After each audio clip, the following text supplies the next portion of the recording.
What's up, guys? This is Zack Hample back with part 2, talking about my favorite all-time players on each of the different major league teams. If you missed part 1, what are you doing? Check the description, you'll find a direct link there. I highly suggest you watch it. That video is long, this video is gonna be long, but they're both lots of fun. I have lots to say about all these guys, talking about stats, stories, personal anecdotes, and as I mentioned in part 1, we're doing things in a different way as far as picking teams to talk about. You can see in this hat right here, I have all the different team names written out on little pieces of paper. And so we'll mix it up like crazy and we're just picking them at random. And whoever I pick, that's who we're talking about. So the first selection for my part 2 video is gonna be the Red Sox. My favorite player ever on the Red Sox is a guy who was a hitting machine and remarkably consistent. I'm talking about Wade Boggs, who for 7 consecutive seasons had 200 or more hits. I remember reading the box scores every day in the New York Times, actually printed in a newspaper. Waking up, I'd have to wait till the next day when these things were printed, and I'd race to look at what the Red Sox did because I wanted to see how many hits Wade Boggs got. And as he got a little bit older into his career, his plate discipline improved so much. He was walking 100 times a year, scored a lot of runs. His batting average for his career was .328. He batted .368 one year. He's in the Hall of Fame, 12-time All-Star, okay? Now, there are 3 players in the history of Major League Baseball who hit a home run for their 3,000th career hit. Okay, there was some guy named Alex, somebody who did that in 2015 at Yankee Stadium. There was another guy named Derek with a J. Why are these names eluding me right now? Probably because they were wannabes and imposters. The first guy ever to go yard for his 3,000th hit was Wade Boggs. And I remember at the time seeing stories about the fan who got that ball and just thinking how amazing it was. And so Wade Boggs, he's my dude. Just amazing. Next up, we have, it's gonna be the Royals. So in part 1 of this video, I talked about how I really like those speedsters, the lefties, the slap hitters, and there were a few that I talked about. There was Juan Pierre on the Marlins. I talked about, who else? Well, there was Tony Womack on the Pirates. Ichiro is one, although Ichiro is like a class above and beyond the typical slap hitter. But for the Royals, there is one of those guys. His name is Willie Wilson. And he was huge back in the 80s. I remember looking at baseball cards and just obsessing over stats. One thing that jumped out, well, a few things, but the first thing, he had a season in which he had 705 at-bats. That was a major league record for the longest time. I always thought that was cool. He also had a season in which he had 21 triples. The man was a triples machine. He led the league in triples 5 different seasons. I happen to think that triples are a very underrated hit, and I always appreciate when guys hit a lot of them. Willie Wilson won a championship with the Royals in 1985. He was a 2-time All-Star. He won a Gold Glove. He won a batting title. I have no personal connection to him at all, other than I just thought he was cool when I was a kid, so he's my favorite Royal. Next up, we have... Oh, here's a little surprise for you. We have Les Expos from Montreal. I thought I would throw that in here just to be silly. So we did 15 teams in part 1. We're actually gonna do 16 teams in part 2. For the Expos, I just had to talk about this guy. He deserves to be talked about. Everybody should know about Curtis Pride, all right? He was drafted by the Mets, debuted with the Expos, had his best season with the Tigers in 1996, hit 10 home runs, batted .300, never really caught on as a full-time player, but he had some talent. And the thing that really jumped out at me about him is that he is deaf. And on a personal note, I have a very, or really I had, if we're talking past tense here, a very strong personal connection to the deaf community, especially right around the time that Curtis Pride was playing his best and playing semi-consistently in the majors. I had an internship at the American School for the Deaf in West Hartford, Connecticut. I was fascinated by sign language. I wanted to learn. I wanted to help out, work with deaf kids. So I got to do that. And I was obsessed with that world and just really, really interested in it all. So to be working there while there was a deaf major leaguer making headlines, that was really cool. Curtis Pride is also a great guy. He runs a charitable foundation called Together with Pride that works to provide hearing aids to children who need them. And I got his autograph, I think 4 different times on a bunch of ticket stubs over the years. As I mentioned in part 1 of my favorite player video, I've gotten a lot of my favorite players to sign over the years, and my item of choice that I try to get signed has always been ticket stubs. I also got Curtis to throw me a couple of baseballs by waving like crazy, like a lunatic from the stands to get his attention, because you can't just call out and shout his name. And when he looked up, I actually signed to him to ask him to throw me a ball, and he did. And he just had the biggest smile on his face. He really got a kick out of the fact that somebody was signing to him from the stands at a major league game. So I just feel great, warm, fuzzy vibes for Curtis Pride and for the Expos in general and for Montreal. I've been there a couple of times and hope to be back watching baseball there again someday. Next up, we have the Nationals. And my favorite player on the Nationals is still a current major leaguer. He's just not with the Nationals anymore. Bryce Harper. I remember, as many people probably do, when he graced the cover of Sports Illustrated as a 16-year-old. 3 years later, at the age of 19, he made his major league debut. I remember watching his first game on TV, and I just remember this so vividly. He smoked a line drive off the center field wall. And I remember thinking, man, oh man, this guy has some otherworldly power and skills. Now, he was the Rookie of the Year that year, ended up winning an MVP, 6-time All-Star. And you know, Bryce has gotten a lot of heat over the years, especially earlier in his career, for being a hothead with a bad attitude. And I saw that. I get it. There was an incident in 2012, about a month after he debuted, when he was so pissed off that he went down in the tunnel from the dugout, you know, where it connects the dugout to the clubhouse, smashed his bat against the wall so hard that it broke off and bounced back and hit him in the face. Now, that's pretty stupid. Everybody would say that's stupid, including Bryce himself. It was such a serious injury that he needed 10 stitches. And everybody was like, oh, this guy's a baby and his attitude sucks and this and that. And it kind of did. But imagine being 19 years old and having that kind of pressure, being compared to LeBron James when you're 16, right? And having the eyes of the world on you. I wouldn't want to be judged for anything stupid I did when I was 19, and there wasn't even anybody watching. So I think we got to give him a pass, and he's proven that he's legit as a player. As much as I loved him with the Nationals, my love for him took another leap forward early on in his career with the Phillies. On March 31st, 2019, I got very lucky and caught a home run that he hit in Philadelphia. It was his second homer with the Phillies. I was so pumped up at that moment, still have that baseball.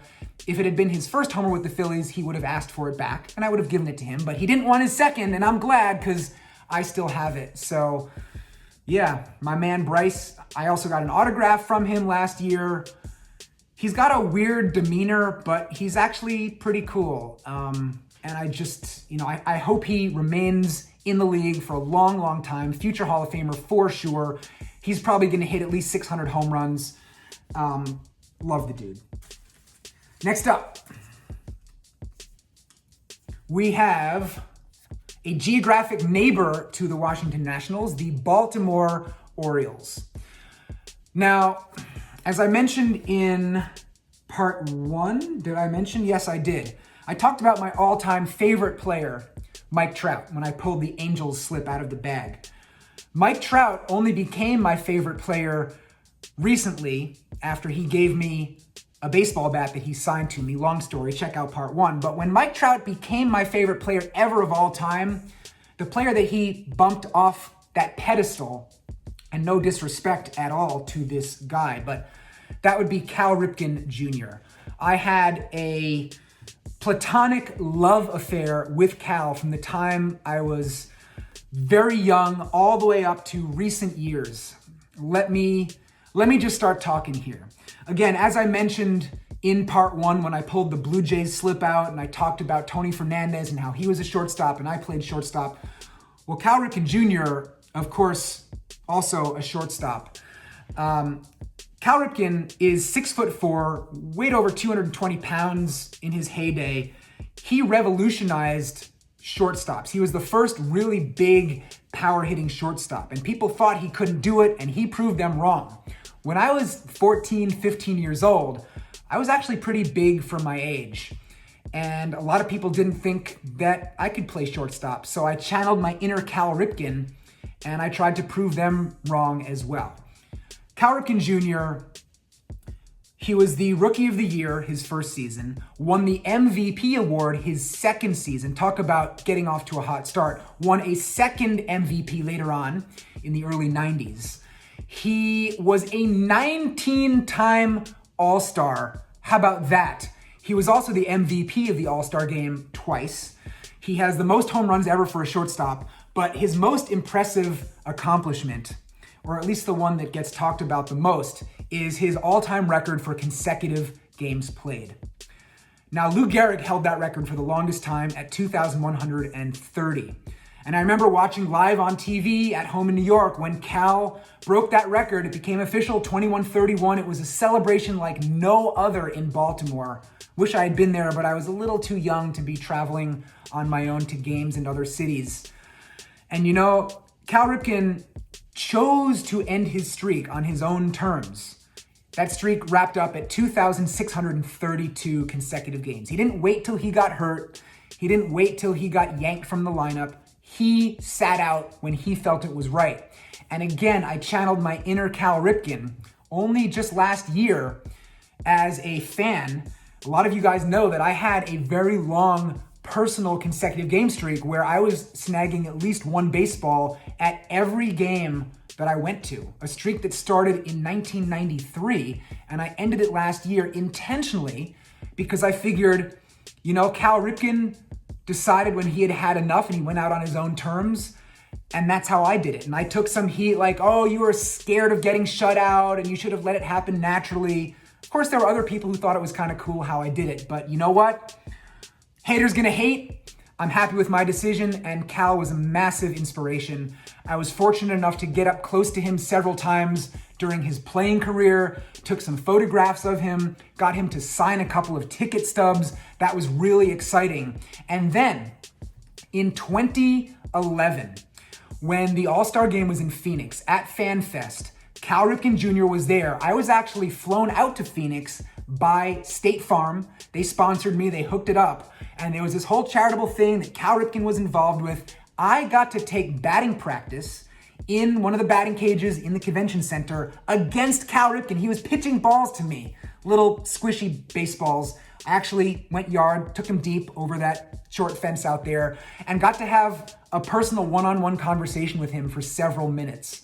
So to get to finally come full circle and talk to my boyhood hero as an adult, oh, such happy thoughts and vibes from Cal Ripken Jr. And just, yeah, his work ethic. I mean, it's not just all stats and numbers, but just how much he loved and cherished the game. I still try to be that way myself. So much love to Cal.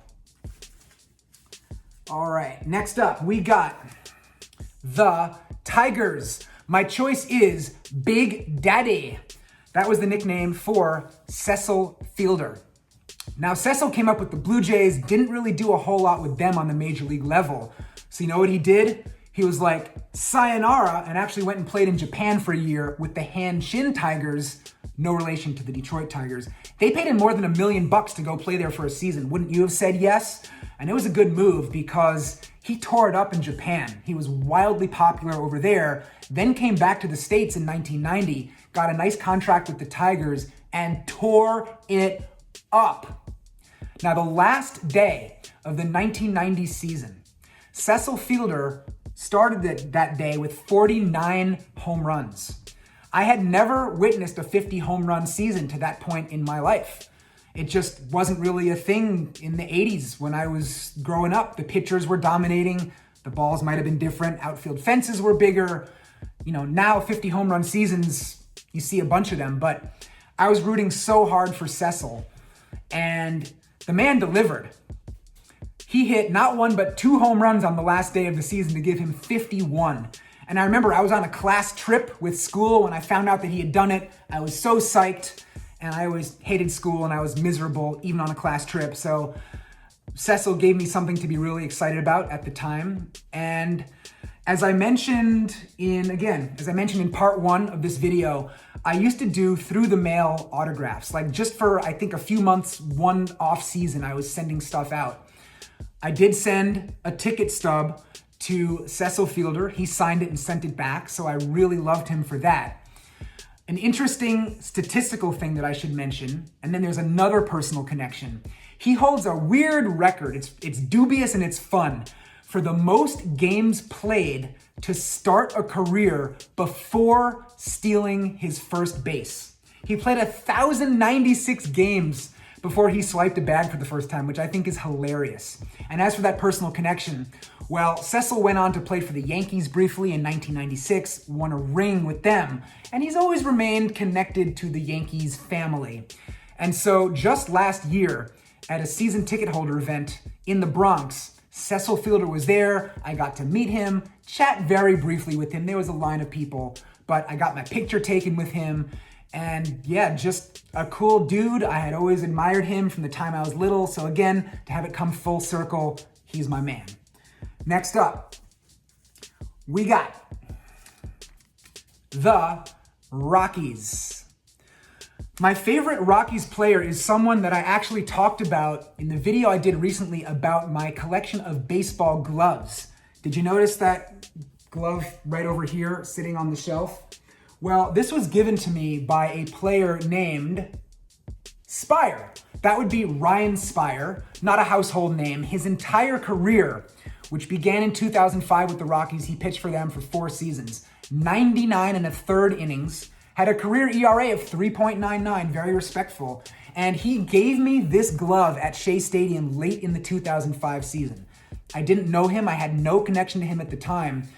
I thought he was done playing catch, warming up down the left field foul line.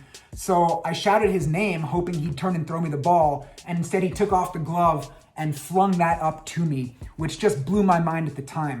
Now the reason is that, as you can see, there are some torn laces on it. And even he told me at the time, he was like, I got like 5 others, whatever, enjoy.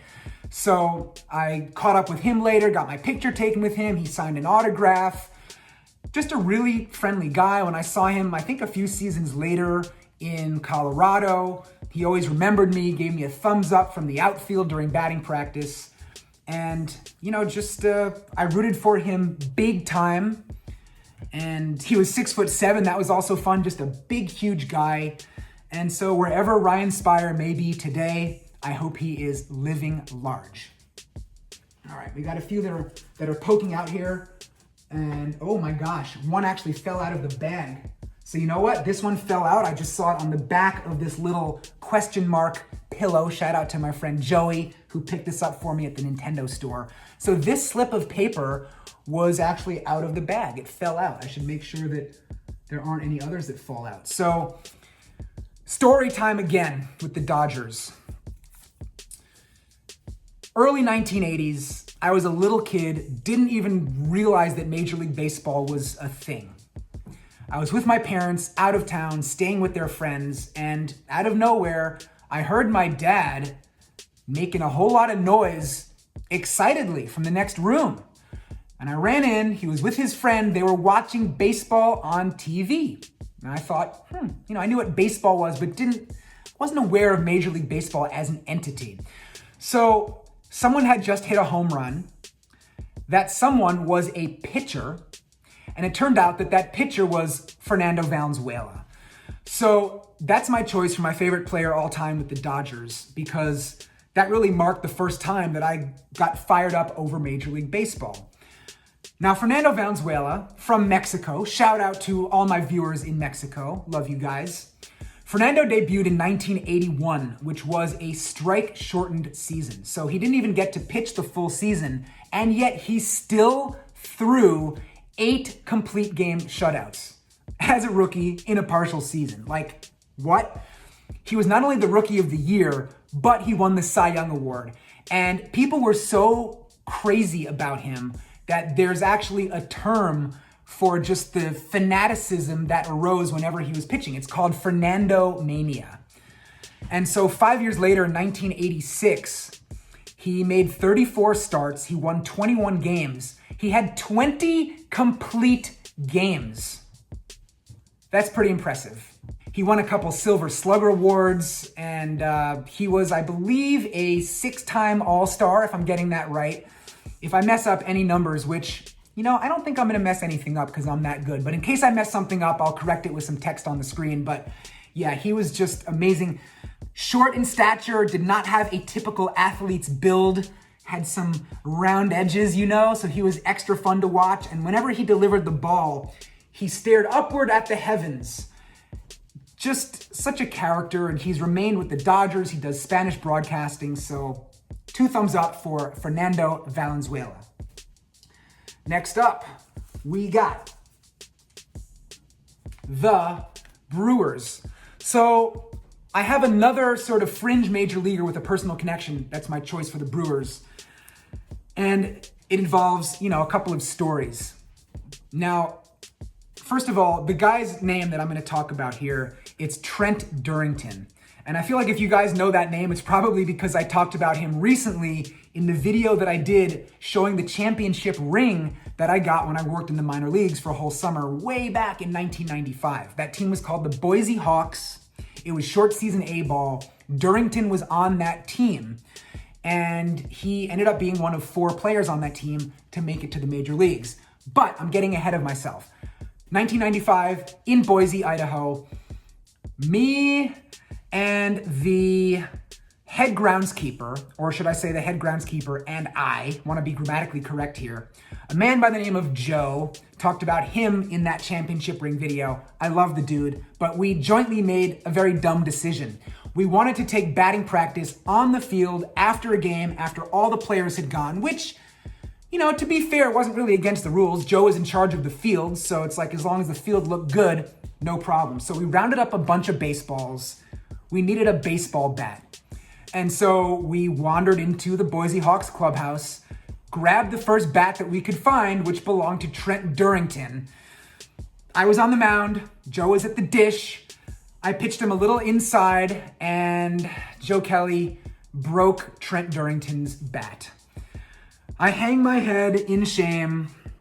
All these years later, we felt so bad. We thought we might get fired or who knows what.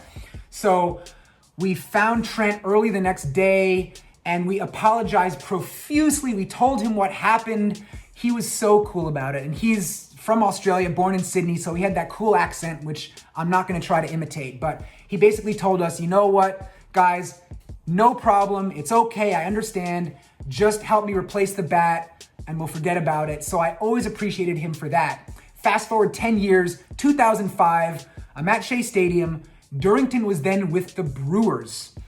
And I caught up with him pre-game, got my picture with him. We talked about Boise, told him about the broken bat to see if he remembered, and he did. I mean, he really did. You might think, oh, maybe he was just pretending to be polite. No. Trust me, you had to be there. Trent Durrington remembered. So I got his autograph a few times.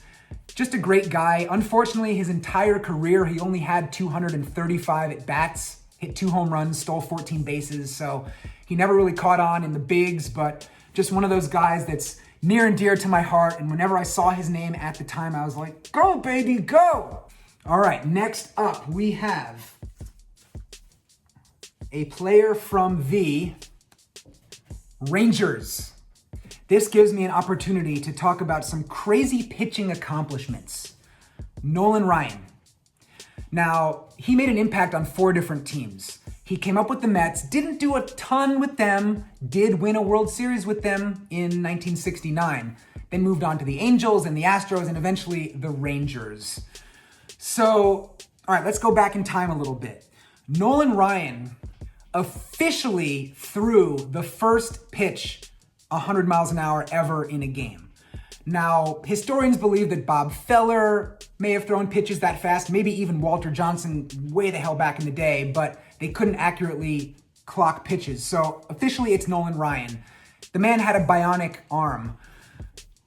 His first season with the Rangers, okay, he was 42 years old. He had 301 strikeouts. Let me just say that again. 301 at the age of 42.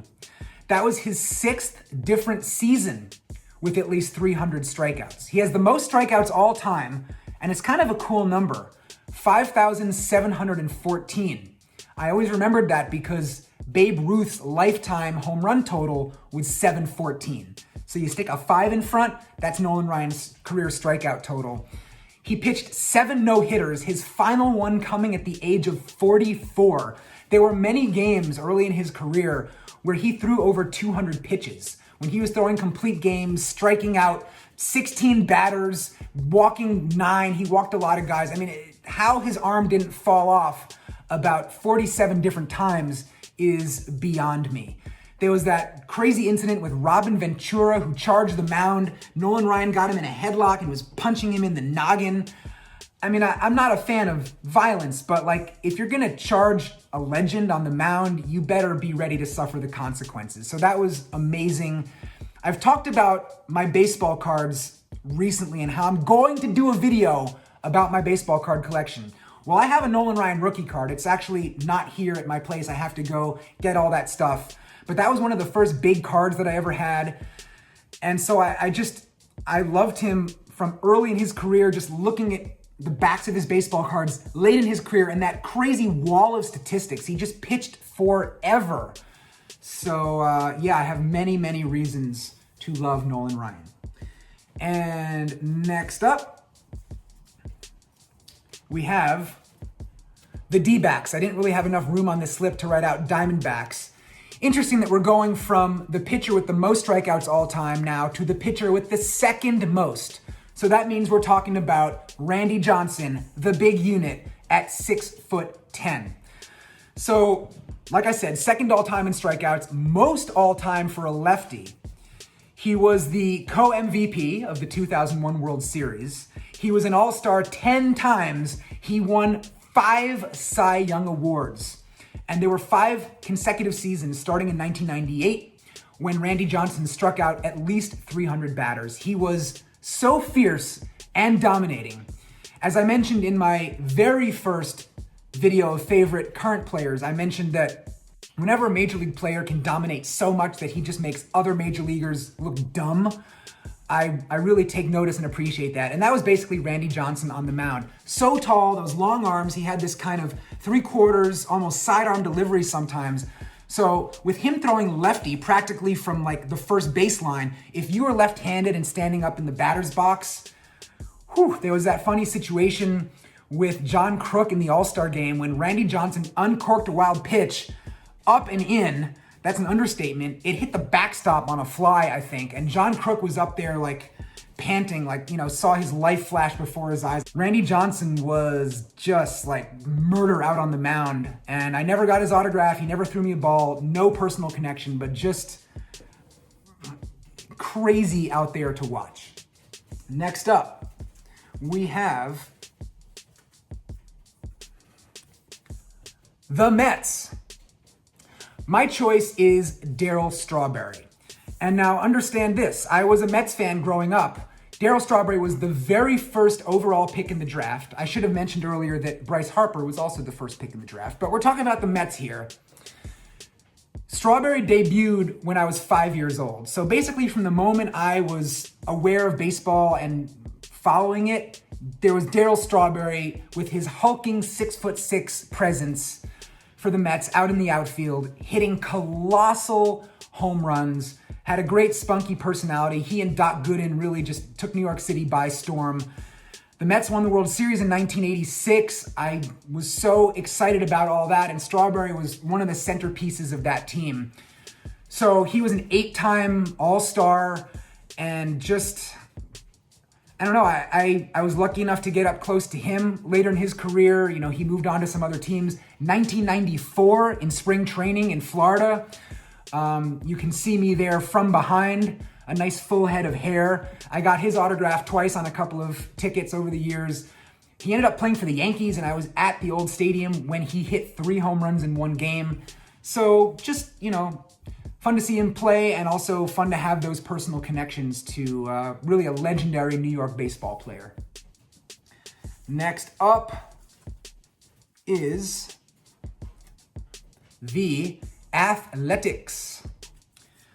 My choice is the best leadoff hitter in Major League history. That means I'm talking about Rickey Henderson. And, okay.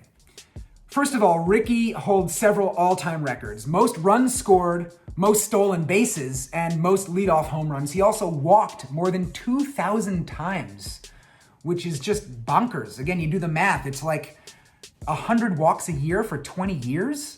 Even the stolen bases, more than 1,400. I mean, it's like, how do those numbers even work in reality? So Lou Brock, for the longest time, held the career stolen base record with 938. When Rickey Henderson tied him, and he was playing for Oakland, the Yankees happened to be in Oakland. And so living in New York, those games were televised because it was a New York team. It was an afternoon game, which meant it was on at like 1 o'clock in the afternoon in Oakland, but because of the time change, it was on at 4 something in the afternoon in New York. So I remember May 1st, 1991, racing home from school and turning on the TV, hoping to see history live. And I did see it. Rickey swiped third base, and I remember he grabbed that base out of the ground and held it up over his head triumphantly. Rickey was the opposite of modest. He was always talking about how he was the greatest. He talked about himself in the third person. Just a wacky guy. His career on base percentage is .401. How about that? 3,000 hits. He's in the Hall of Fame. He led the league in stolen bases at the age of 39. So yeah, Rickey. All right, we just have a few more. We got the Cardinals next, and I'm going with Albert Pujols. He crashed the scene in 2001 at the same time as Ichiro, and he was basically a Hall of Famer from the first instant he set foot in the batter's box. He won the Rookie of the Year in 2001. He's won 3 MVPs, 2 World Series, more than 3,000 hits, over 600 doubles, over 600 home runs. I was in Anaheim when he hit his 600th home run. I was bummed not to catch it, but I did get a pretty cool video that day. Albert Pujols is 5th all-time in extra base hits. Can we just talk briefly about the 4 players ahead of him? Hank Aaron, Barry Bonds, Stan Musial, fellow Cardinal, and Babe Ruth, okay? Talk about good company. And so Cardinals fans are really bummed when Pujols left. They were pissed off at him, but they're probably glad now because his numbers have tailed off quite a bit and the Angels are stuck with that big contract. So yeah, he's not the same player he was, but for you young kids out there who maybe weren't alive or don't remember the early 2000s, Albert Pujols was as dominant a hitter as it got. And I remember seeing him playing a lot in person over the years in various cities. And I just remember one game at Citi Field, they couldn't get him out. He was just launching balls all over the place. It almost looked like he was playing slow pitch softball against major leaguers. So future Hall of Famer for sure. And yeah, I just can't say enough about Albert Pujols. All right, so I believe we only have 2 more. And this is the first of those 2, the Phillies. My choice is someone that probably a lot of people are not still thinking about, but I still think about him a lot. His name is Turk Wendell, all right? Now, he came up with the Cubs and pitched for the Mets. He was with those teams for a total of 8 years, had a really great year in 1999. appeared in 80 games as a relief pitcher, had a 3.05 ERA. How about that? So he moved over to the Phillies in 2001 and in 2003. And this is why he's my favorite player. I got to know him a bit when he was with the Mets because I was always there and, made some small connections with the guys day after day. So there was a time when I was trying to get into the Guinness Book of World Records for the largest collection of baseballs caught at games. Guinness, and this is a long story, I'll try to tell it quickly, but they were basically making it very hard to prove. And one thing that they asked for was for me to provide letters that were written by other people verifying my claim. And those people had to be stadium employees, team executives, even players, other fans on official stationery and letterhead. Because sure, I could show Guinness these thousands of baseballs, but they might think, well, how do we know that you didn't go out and buy those balls? So at one point, I asked Turk Wendell if he would be willing to write a letter on my behalf to Guinness World Records. And he did. And you can see that letter right up here on the screen on Philly's letterhead, an entire handwritten thing. It's not like he even typed it and then signed the end. He sat down and wrote a letter for me. I'll never forget that. It ended up not working. I did not get into Guinness, but I've always loved Turk so much. He just had great personality and energy. He was ultra superstitious. He loved the number 99, wore it with the Mets, even had his contract at one point end with 99 cents. But then when he didn't pitch so well wearing number 99, he switched over to number 13 with the Phillies. Just so wacky. He was known for brushing his teeth between innings and chewing black licorice on the mound. Just an absolute character. And Turk, I love you, baby. Thank you all these years later for that letter. And finally, the very last one, as you can see, this hat is now empty except for the label sticking out. We have the Giants. And so I have another pitcher as my selection for the Giants, nicknamed The Freak. That would be Tim Lincecum. He got that nickname because he was pretty small for Major League standards, 5'11", 170 pounds, and yet he generated so much force and velocity when he pitched. He had this violent motion to the plate, this very long stride. And I remember people at the time saying, his arm is not going to hold out over the long run if he's throwing that hard. And they ended up being correct, unfortunately, but not before my man won 2 consecutive Cy Young Awards. He was a 3-time world champion with the Giants, 4 All-Star teams. He had 200 strikeouts in a season 3 years in a row. And this might sound weird, but he was a beautiful man. I remember just watching him in batting practice, out on the field, just gliding around, shagging baseballs in the outfield. And it was almost like seeing a gymnast or a figure skater or a ballerina. He just moved almost like no one else. He was truly a gifted human being. Very nice, fan-friendly. I got his autograph on some ticket stubs. I got to play catch with him from the stands in Texas. He tried to catch on with the Rangers. They signed him. He did not end up pitching for them in the majors, but he was around with the team.